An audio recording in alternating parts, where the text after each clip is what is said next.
Glórias ao nome do Senhor. Ainda com a sua Bíblia em João 16. Obrigado, irmãos. João 16.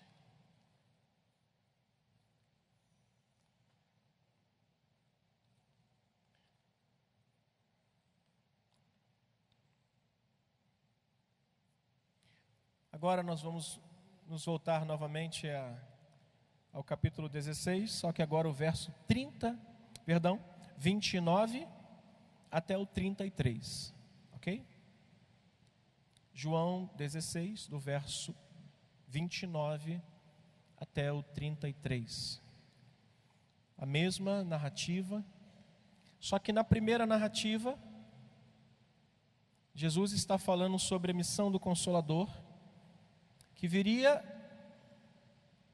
para trabalhar ou para agir em favor deles.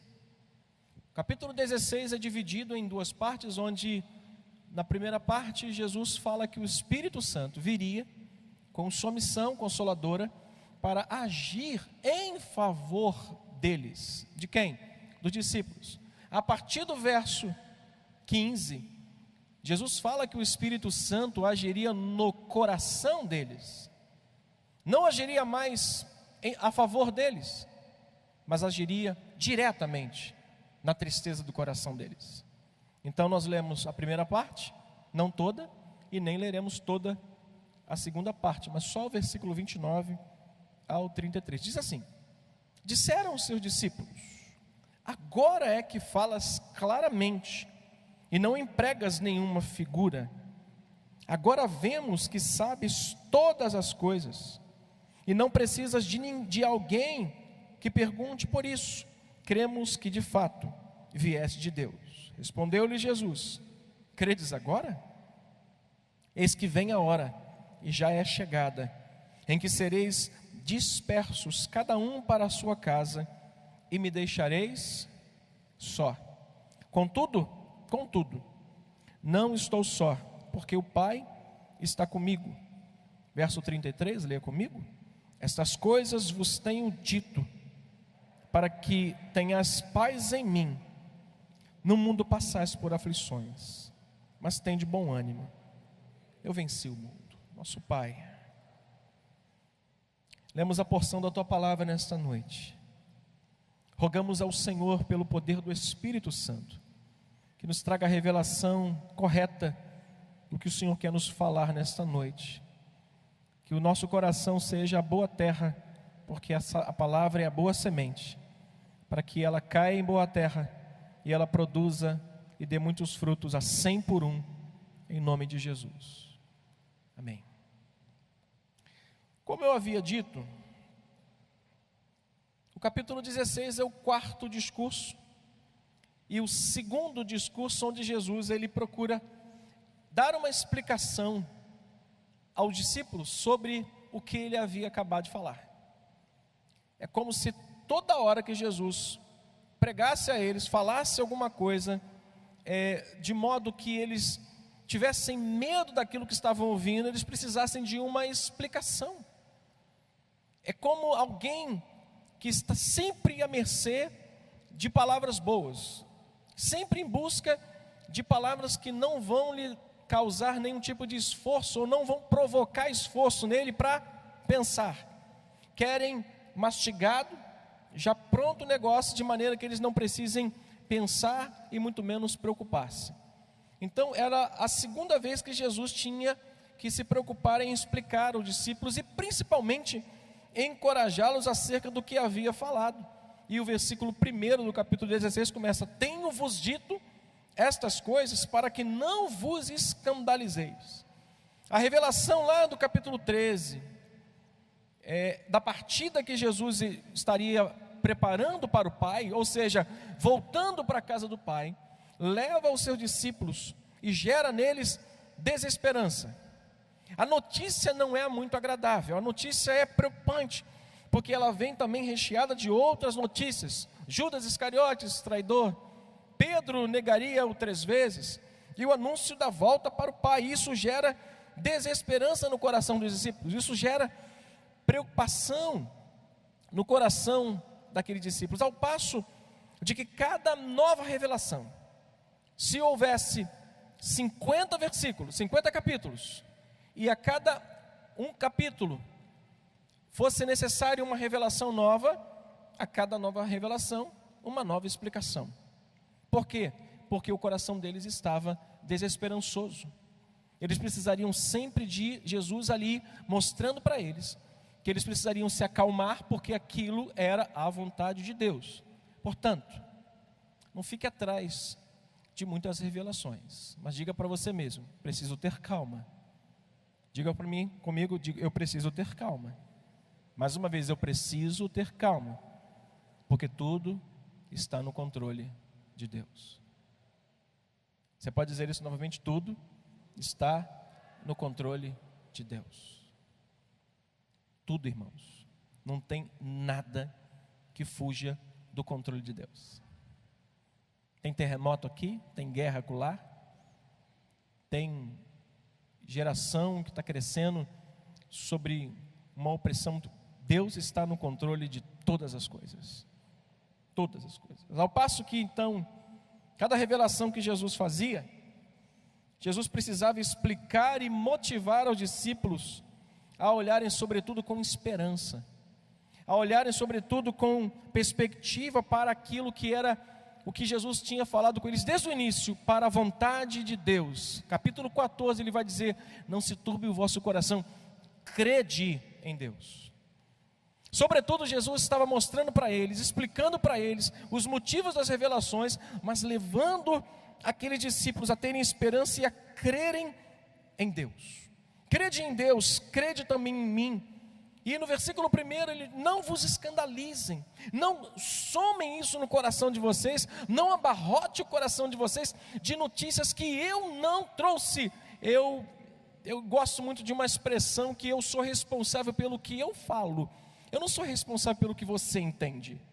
Jesus é responsável pelo que ele disse, não o que os discípulos entenderam.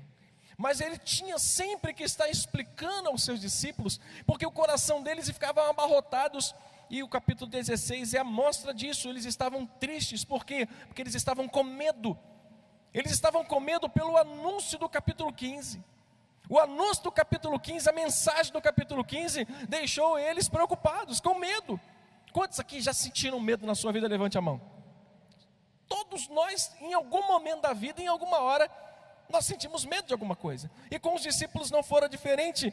Eles tinham acabado de receber a notícia, e logo após Jesus ter falado aos discípulos sobre a responsabilidade, capítulo 15, preguei domingo à noite, do versículo 1 ao 17, Jesus tinha terminado de falar aos seus discípulos sobre a responsabilidade de compartilharem da vida dele com o mundo, como ramos que estavam ligados a uma videira. O significado disso era como um ramo está ligado à videira, e o ramo compartilha da vida da videira, compartilhem da minha vida ao mundo. Depois que Jesus faz essa explicação e chama eles a responsabilidade de compartilharem da vida, e também chama eles a serem amigos obedecendo à sua vontade, Jesus faz outra revelação a partir do versículo 18. Ele muda o discurso completamente. O discurso estava até bonito, estava até gostoso de se ouvir. Jesus está dizendo: vocês são ramos, sem mim vocês não podem nada. Vocês são ramos que de vez em quando eu preciso dar uma limpezinha para que vocês deem mais frutos.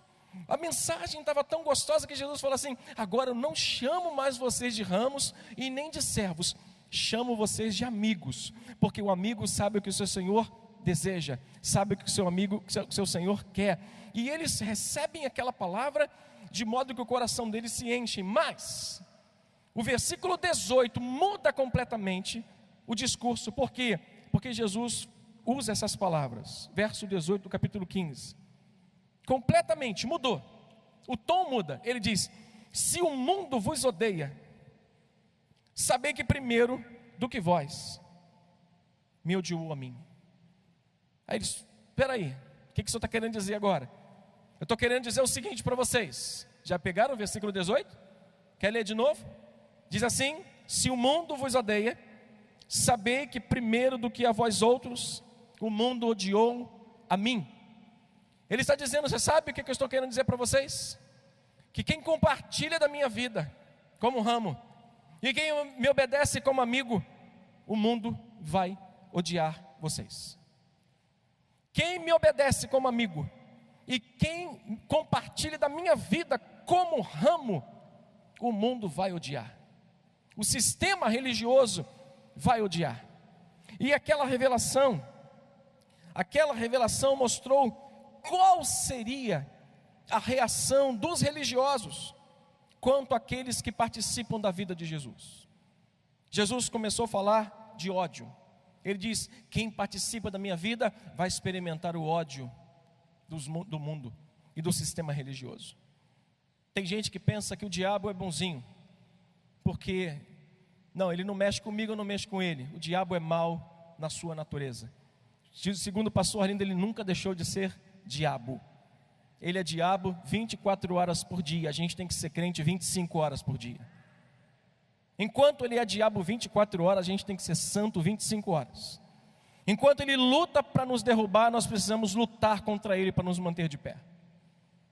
Então Jesus está dizendo, a reação de quem é ramo, é amigo, quem compartilha e quem me obedece é o ódio do mundo. O discurso muda, eles começam a ficar preocupados. Só que Jesus não para no ódio. Ele continua dizendo, versículo 20, eles vão persegui-los. Versículo 20, lembrai-vos da palavra que eu vos disse, não é o servo maior do que o seu senhor? Leia o restante do verso, se perseguiram a mim, também perseguirão a vós outros. Se guardaram a minha palavra, também guardarão a vossa. Mas não para aí. Jesus, além de dizer que vão odiar, Jesus está dizendo, vão vos perseguir, estarão perseguindo a vós outros. Mas Jesus aumenta o problema, ele diz, mas não só odiarão, não só perseguirão, expulsarão vocês das sinagogas e vos matarão. Capítulo 16, verso 18. Nós lemos, mas vamos ler de novo. Ele vos expulsarão das sinagogas. Mas vem a hora em que, mas vem a hora em que todo o que vos matar, julgará isso, com isso, está tributando culto a Deus. Jesus está dizendo 3 coisas para eles. 3 reações, olha para mim rapidamente. 3 reações do sistema religioso desse mundo, que é o mundo que nós vivemos hoje, contra aqueles que compartilham da vida de Jesus. Quantos compartilham da vida de Jesus? Você compartilha, você tem sido um ramo? Meu Deus, só meia dúzia de raminho aqui, que árvore seca é essa? Vem cá, quantos são ramos aqui que compartilham a vida de Jesus? Graças a Deus, agora está florido esse negócio. Quem compartilha da vida de Jesus, está aqui. O modo como o mundo, o sistema desse mundo vai agir contra nós, com ódio, com perseguição e até com morte. Só que Jesus está dizendo isso para aquele dia. Ele diz, vem hora, e vai chegar. Jesus está falando, não é amanhã não, é daqui a pouco. Sabe quando aconteceu isso? Atos capítulo 4. Atos 4. Irmãos, eu tenho uma coisa que eu nunca gostei, foi de ler. Mas quando me converti, precisei aprender a gostar de ler. Por isso eu quero dar uma dica para os irmãos. Quantos gostam de uma dica boa? Se você puder receber essa palavra de conselho, leia o texto. Leia de novo. Quando você pensar que já leu, leia novamente. Quando você começar a ler o texto novamente, depois da 3ª vez, você vai perceber que o texto fala mais do que aquilo que você leu, então leia de novo. Quando você lê pela 5ª vez, o Espírito Santo vai começar a te revelar as entrelinhas. Depois que ele te revelar as entrelinhas, continue lendo. Depois peça a ele, Senhor, agora eu quero entender o que o Senhor quer me falar. Leia o texto, releia o texto e leia quantas vezes mais o texto, até que o Espírito Santo te revele as entrelinhas do texto. Aí você vai entender o que ele quer dizer através do texto. Então, ele está dizendo, chegará a hora, talvez não naquele momento, mas em algum momento, e o momento chegou. Atos 4. O que diz? Do sistema religioso, dos fariseus, daqueles que estavam ali querendo impedir os ramos de frutificarem, impedir dos amigos obedecerem, eles prenderam. Falava a eles ainda, eles quem? Deu para entender o texto? Pastor, capítulo 4, como é que eu vou entender o capítulo 4? Entenda no seu contexto. Falava a eles ainda, eles quem? Pedro e aonde? Em que lugar? No templo. Porque capítulo 4 é a continuidade do capítulo 3. Falava a eles ainda ao povo lá no discurso do templo, quando sobrevieram quem? Os sacerdotes, o capitão do templo. Eles estavam onde? Eles estavam no templo. Eles estavam orando no templo, eles estavam curando no templo, eles estavam pregando no templo, e vieram os saduceus, os sacerdotes, o capitão, ressentidos por ensinarem eles o povo e anunciarem, serem ramos em Jesus, a ressurreição dentre os mortos. O que aconteceu, irmãos? Leia comigo. E os prenderam, recolhendo-os ao cárcere até o dia seguinte, pois já era tarde. Muitos, porém, dos que ouviram a palavra, a aceitaram, subindo o número de Atos 7, 54 ao 60. Atos 7. Estevão, ouvindo eles isto que? De quem Lucas está falando? De Estevão. Está falando de quê? Que Estevão está pregando a mensagem mais cristocêntrica do Novo Testamento. Estevão está pregando a mensagem mais completa sobre Jesus Cristo no Novo Testamento. Ele começa no patriarca Abraão e termina na cruz do Calvário e na ressurreição de Jesus, dizendo: vocês crucificaram a Cristo. Aí, ouvindo eles, o que? A mensagem dura de Estevão, o que eles fizeram? Leia comigo, por favor. Enfureciam-se no seu e ficavam como animais, rilhavam os dentes contra ele. Mas o que? Mas Estevão, cheio do Espírito Santo, fitou os olhos no céu, viu a glória de Deus e Jesus que estava à sua direita, e disse: eis que vejo os céus abertos e o Filho do Homem em pé à destra de Deus. Eles, porém, clamando em alta voz, taparam os ouvidos e unânimes arremeteram contra ele, lançando ele fora da cidade, e fizeram o quê? O apedrejaram. Leia comigo ainda, vá.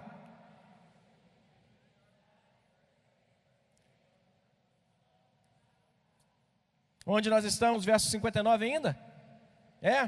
E apedrejaram Estevão, que invocava e dizia: Senhor Jesus, recebe o meu espírito.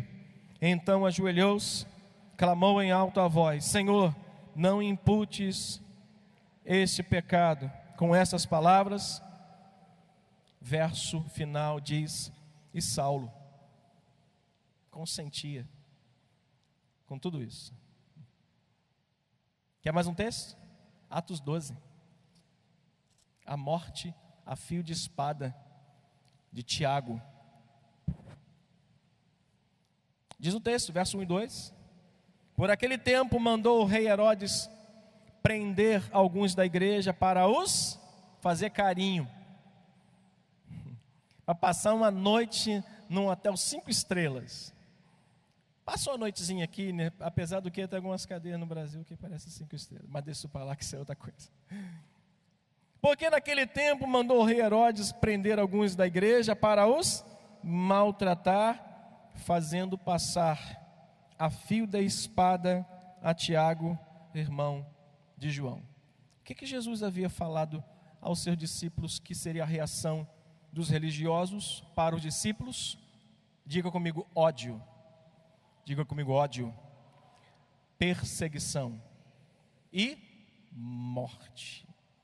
Atos 4, certo? Atos 7, maltrato e morte. E Atos 12, maus tratos e morte. Os três elementos que norteavam o coração dos religiosos aconteceu aqui, 4, 7 e 12. E fora outros relatos bíblicos que a gente tem em Atos dos Apóstolos. As últimas revelações, irmãos, de Jesus aos discípulos gerou neles tristeza profunda. Profunda tristeza. Fato é que a revelação de Jesus produziu tristeza no coração dos discípulos.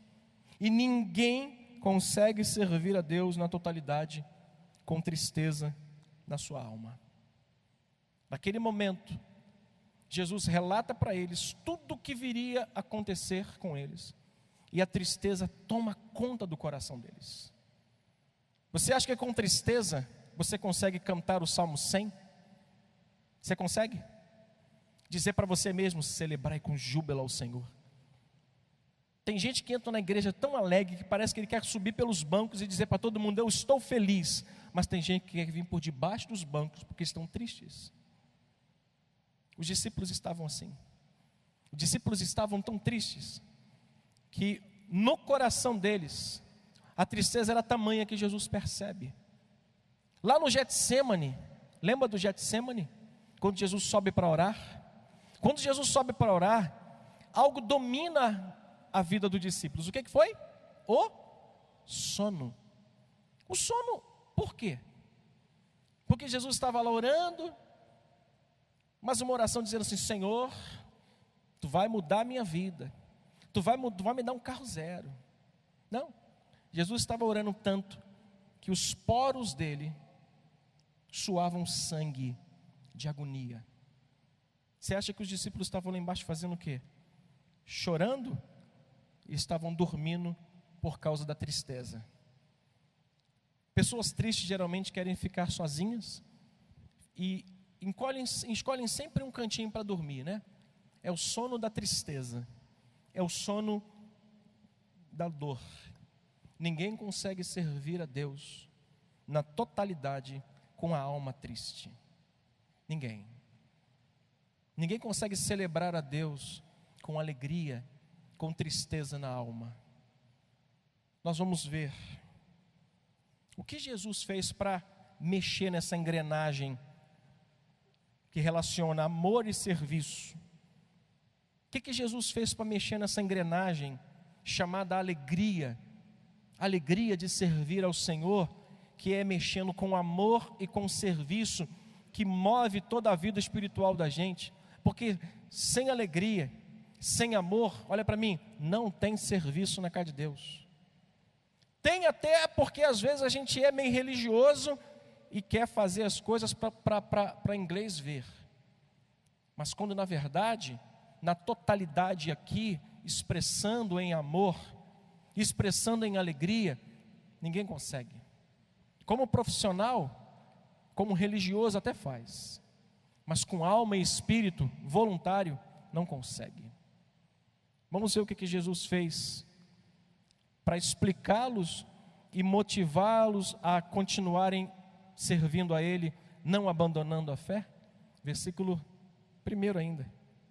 Jesus, ele mostra que não havia motivo para temer as perseguições. O que ele diz? Digo-vos essas coisas para que não vos escandalizeis. A primeira coisa que Jesus faz, olhe para mim rapidamente. Lembro que eu falei com vocês, que Jesus sempre tinha que dar uma explicação depois de uma revelação aos discípulos, como foi no capítulo 14, como foi agora no capítulo 15, para quê? Para que eles pudessem ser motivados a fazer o quê? A dar continuidade na vida deles, em face da tristeza que estava no coração deles. O que Jesus faz? Não tenham medo das perseguições, das lutas. Diga comigo, eu não temerei. Está fraco demais, parece estar com medo. Diga, eu não temerei, porque eu sei em quem eu tenho crido. Diga glória a Deus. Jesus ignorou a tristeza deles? Diga comigo, não ignorou. Não ignorou. Jesus sabia que os discípulos eram homens com problemas reais, porque eram homens reais. Jesus sabia que eles eram homens reais vivendo problemas reais. Ele não ignora a luta do Jonatas, ele não ignora a luta do pastor Arlindo, ele não ignora a minha luta, ele não ignora a luta do irmão que está lá no último banco. Sabe por quê? Ele não ignora a nossa tristeza, que às vezes permeia o nosso coração e nos faz falar assim: hoje ninguém me leva para a igreja, porque hoje eu fico em casa. Hoje eu não quero cantar, não quero apertar a mão de ninguém, bota a mão no bolso e canta assim. Hoje eu não quero falar com ninguém. Aí vem o Espírito de Deus, enche o teu coração, você tira a mão, primeiro tira uma mão do bolso, depois levanta aqui. Daqui a pouco você tira a outra mão do bolso, começa a levantar as duas mãos. Daqui a pouco vem um do teu lado, aperta a tua mão, vem cá. Dá logo um abração nele, sabe por quê? Porque o que move um crente é a presença do Espírito Santo na igreja. E eu vou te falar um negócio, na igreja não, dentro de você, porque o Espírito Santo não está aqui naquela sala guardado, escondido, ele também não está ali dentro guardado, escondido, ele não está pelos cantos da igreja, ele está em você, habita em você e age por meio da tua vida. É Ele que habita no nosso coração, que nos motiva e que nos dá alegria para não temermos as perseguições. Por quê? Porque Ele nos garante que estaria conosco até o fim dos séculos, por todos os dias. Por todos os dias, irmãos. Ele não ignorou a tristeza dos seus discípulos. O que Jesus quis dizer, irmãos, para eles é que não deviam abandonar a caminhada. Eles não deveriam abandonar a fé em virtude das perseguições. Segunda carta do apóstolo Paulo aos Coríntios, Paulo na Ásia, ele sente um medo sobre-humano, porque até Paulo, com toda a capacidade, com todo o pedigree que tinha, ele tinha medo, ele tinha preocupações. O medo da morte bateu lá na antessala da casa de Paulo e disse a ele: possivelmente eu chego aí. Olha a carinha da morte aqui. Olha o que diz o verso 8 do capítulo 1 de 2 Coríntios. Porque não queremos, irmãos, que ignoreis a natureza da tribulação. Segunda carta do apóstolo Paulo aos Coríntios. Capítulo 8, verso 1 diz: porque não queremos que ignoreis a natureza da tribulação que nos sobreveio na Ásia, porquanto foi acima das nossas forças, a ponto de, leia comigo por favor, a ponto de nos desesperarmos até da própria vida. Contudo, já em nós mesmos tivemos a sentença de morte, para que não confiássemos em nós mesmos, e sim no Deus que ressuscita dos mortos, o qual nos livrou e nos livrará de tão grande morte, em quem temos esperado e que ainda continuará a livrar-nos. Deus não ignora a sua tristeza, Ele só não quer que você abrace ela e abandone a fé. Ele entende até, e como entendeu a tristeza dos discípulos, dormindo. O que Ele não quer é que você continue dormindo. Ele até entende que você às vezes dá um de descrente, como Tomé, mas Ele não quer que você permaneça descrente. Foi o que aqueles discípulos receberam de Jesus: tenho-vos dito essas coisas, para que você não escandalizar. Aqui quer dizer não tropeçar. Escandalizar aqui, o termo original quer dizer eu falo isso para vocês, para que vocês não tropecem, não se escandalizem, não tropecem, não abandonem, não caiam. A preocupação de Jesus era não abandoná-lo, não recuar, não cair, não abandonar a fé. Quer ver outro texto? Passe a sua Bíblia lá em capítulo 4 de 2 Coríntios. Eu vou me dirigir ao final rapidamente para a gente orar. Capítulo 4, verso 7 diz assim: temos, porém, este tesouro em vasos de barro, para que a excelência do poder de Deus seja de Deus e não de nós. Verso 8, 9, leia comigo: em tudo somos atribulados, porém não angustiados, perplexos, porém não desanimados, perseguidos, porém não desamparados, abatidos, porém não destruídos. 10, levando sempre no corpo o morrer de Jesus. Para quê? Para que também em sua vida manifeste em nosso corpo. Além de encorajá-los, além de dizer para eles: não temam os perseguidores, Jesus explica por que não deve temê-lo. E o texto vai nos mostrar por que Jesus estava dizendo para eles: não tenham medo deles. Versículo 2 e 3, diz assim: eles vos expulsarão das sinagogas, vos matarão, e julgará que isso é culto a mim. Estão dizendo aí que fazendo isso, eles estão cultuando a mim. Mas eles fazem isso por quê? Verso 3: isto farão por quê?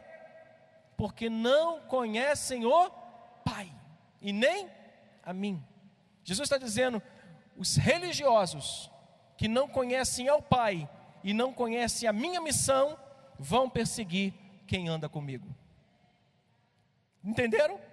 Sabe quem fez isso em Atos dos Apóstolos? Saulo de Tarso. Capítulo 8, último versículo, o que nós lemos? E Saulo consentia com a morte de Estevão. Saulo era um PhD na lei de Deus, mas não conhecia nada de Jesus. Dizia cultuar a Deus e tributar a Deus honra quando matava a igreja e perseguia a igreja de Cristo, mas não conhecia Deus. Sabe quando ele veio conhecer a Deus? Quando ele caiu do cavalo, ele viu Jesus Cristo. Sabe por que Jesus disse aos discípulos para não temer? Sabe por que ele disse para a gente não temer as perseguições que possamos viver? Porque as pessoas que fazem isso não conhecem a Deus, e quem nos garante vida é o Filho de Deus, Jesus Cristo. Você pode levantar a sua mão e diga: graças a Deus. Você pode aplaudir a Jesus. Eu vou finalizar. Afirmativa de Jesus para que eles não temessem, porque os perseguidores não conheciam a Ele, eram religiosos. Se deu, irmãos, porque Ele não substitui a aflição. Deus falou muito ao meu coração quando eu escrevi isso. Eu precisei escrever a caneta hoje. Há uns garranchos aqui que só eu entendo, parece língua estranha. Porque se fosse para digitar, eu precisaria de no mínimo umas 6 horas para digitar essas 2 folhas que estão aqui. Sou horrível para isso. Preciso de no mínimo 3 dias para preparar uma mensagem. Minha esposa está ali que não deixa eu mentir. Eu entro no escritório de manhã e só saio à noite. E mesmo assim, quando alguém bate na porta para me oferecer um café ou para me chamar para almoçar, não tem a facilidade que alguns têm de preparar uma mensagem em 10 minutos. Em 10 minutos eu preparo uma mensagem para culto fúnebre, e mesmo assim eu já saio de casa pensando nela dentro do carro. Senhor, o que eu devo falar? O que eu vou falar? Senhor, não sei eu não sei onde está aquele versículo. Eu sou assim, não sei você. E não pense você que isso é mentira, porque é verdade. É assim que a minha vida acontece dia a dia na minha vida. E ninguém consegue ficar perto de mim, não me chamar de chato dia de sábado e domingo com a minha família, porque é difícil. Conviver comigo sábado e domingo antes do culto é a coisa pior que tem. Passear comigo é andar do lado de alguém que só vive assim, com o olho arregalado, tenso. Alguém está falando comigo, eu estou pensando no que falar no domingo. Tem que ter um papel, uma caneta no meu carro ou perto de mim, porque de vez em quando eu paro, espera aí rapidinho. Aí minha filha, já vai ele. Aí eu escrevo alguma coisa. Aí boto no bolso. Aí quando chego em casa, é como um quebra-cabeça. Eu vou pegando os papéis, vou colocando do lado do outro. Isso aqui o Espírito Santo me deu no carro, isso aqui. Aí eu leio o texto, releio o texto, 50 vezes, depois eu escrevo e tento trazer alguma coisa para os irmãos entenderem. Meus irmãos, Ele não substitui as nossas aflições. Diga comigo: Jesus não substitui as minhas aflições. Diga comigo: Ele as usa. Ele usa as aflições para o meu bem e para a glória de Deus. Então, vai se acostumando com ela, porque Deus só está usando esse momento difícil que você está vivendo. Sabe para quê? Para o seu bem, para que no final Deus seja glorificado. Santinha, é no final, Santinha. O jogo só acaba quando termina. É verdade.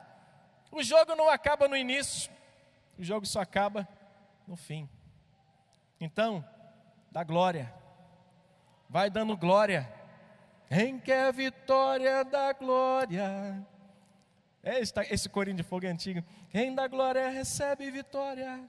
O anjo desce lá da glória, trazendo a sua vitória. Olha, homem de Deus, dá glória. Quem dá glória, recebe vitória. O anjo desce lá da glória, trazendo a sua vitória. Olha, mulher de Deus, dá glória. Tá tudo gosta de um... Eita, meu Pai eterno. Eu preciso terminar, irmãos.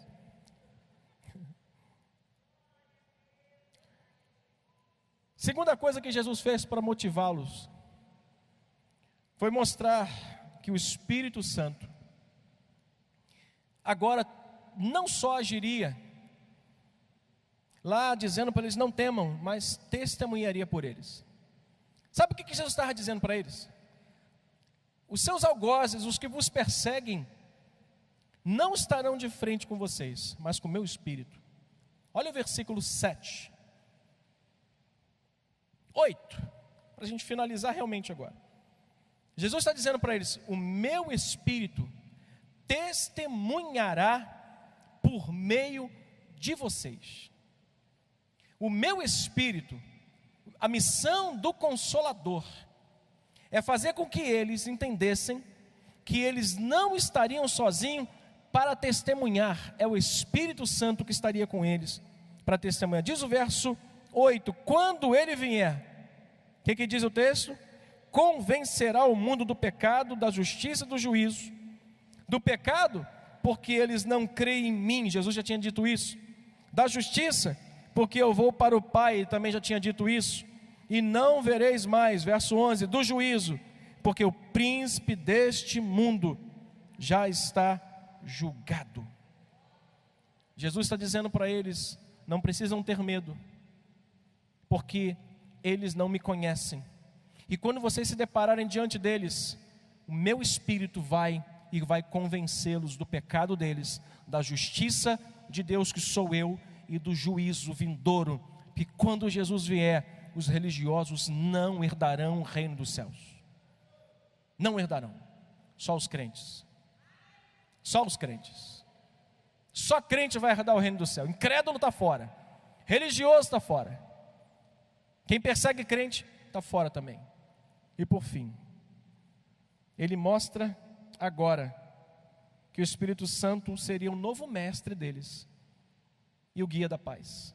Versículo 33, quando nós lemos: estas coisas vos disse, para que em mim tenhas paz. Agora ele não age só a favor deles, convencendo, ele age no coração deles. Eu queria que